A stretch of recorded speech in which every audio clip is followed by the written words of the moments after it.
One Kenya, led by Kalonzo Musyoka, has today poked holes on the Kenya Kwanza government, saying they have failed to fulfill the promises they made to Kenyans during campaigns. Now, the leader also poked holes into the acquisition process used to procure the subsidized fertilizer. Kalonzo said they will start an inquiry into the matter. Azimio la Umoja One Kenya Alliance leadership has accused President William Ruto of failing to address important issues that are affecting the country in his speech when he was addressing the bicameral house.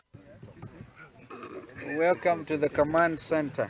Speaking to the media on Friday, Azimio core principal Kalonzo Musyoka said that Ruto had failed to keep his campaign promises, including reducing the cost of living.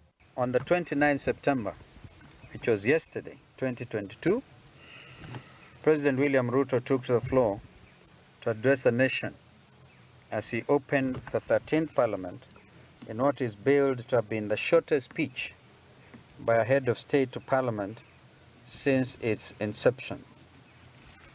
Short as it may have been, it failed to address pertinent issues regarding the state of our economy and the national standard of living.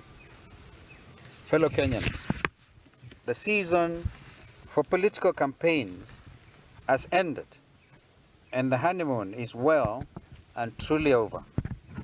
It is now time to act decisively in our various capacities to the benefit of our great people and our great nation. On the issue of fertilizer, Kalonzo says the government should lay bare the acquisition process used to procure the current batch of subsidized fertilizer under distribution to farmers across the country.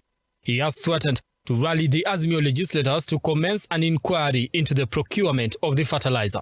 We also question how this fertilizer was procured, when it was procured, and where it was sourced from. We ask, does it meet the Kenya Bureau of Standards, KEBS standards? This administration must therefore make public, because one thing we have done as a country is to open up this country. And the basic rights of Kenyans, the right to life, there's one thing that nobody can take away from Kenyans, is the basic rights. Therefore, the right to know is important. This administration, therefore, should make public the procurement process of this fertilizer subsidy. On Ruto's cabinet, Kalonzo says some of the proposed names have questionable character, and hence their names will not see the light of day in Parliament. 27th September, the Ruto administration availed their choices of cabinet secretaries. Of the total number, only 7 women were named, contrary to the campaign promise of a 50-50 cabinet. I hear there was an MOU to name from the clergy, members of the clergy, CS for religious affairs. It could be another breach of an MOU. Moreover, the selection of cabinet secretaries, some of whom have amazingly active criminal cases, is unquestionable. What are you asking our parliamentarians to do? The former vice president was flanked by a host of members of parliament, also called for reforming of the IEBC to guarantee a free and fair election in the coming future.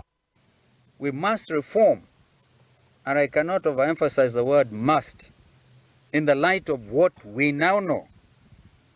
We must reform the Independent Electoral and Boundaries Commission, IEBC, to be able to, perchance, going forward, guarantee our children free, fair, and credible elections. Brian Amuai, Look Up TV, Nairobi.